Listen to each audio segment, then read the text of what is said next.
Hello, so in this video, I'm going to show you how to input a hyperlink like a menu so that you can actually go to different tab quickly.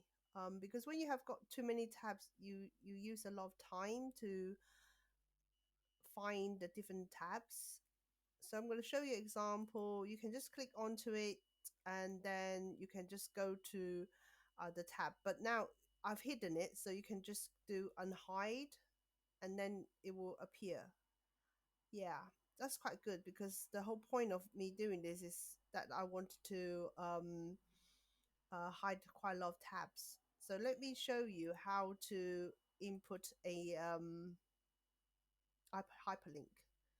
So first of all, I will go to this particular one, and then from here I will copy the name, go back to the link. Copy is Control C, Control V is the paste. Now I'm going to collect the cell's address. So if you right click the button, get link to this cell. Control, not control, just click on this. Later, I'm going to use Control K. Okay, I'm going to click this to copy. Go back to my target here, Control K, and then Control V to paste in the address and applied. So now if you actually just go like this and it will jump to here. But really, I just wanted to hide this.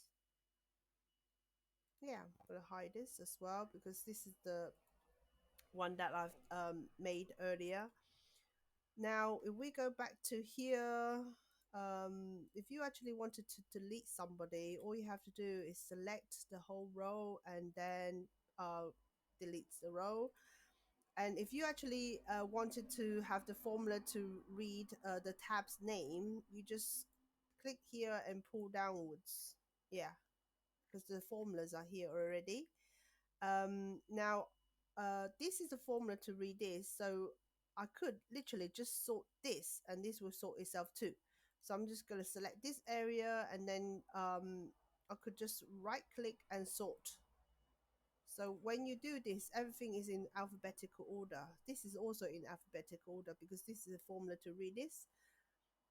Yeah, I hope this will be useful. I think this will be useful because then you can actually clearly see who you wanted to look at, and it take you like 1 second to find the tab instead of having to go through all of these tabs because it's just too time consuming. It only take you a few seconds to create the link and it will save you minutes and hours in return. Thank you very much. Goodbye.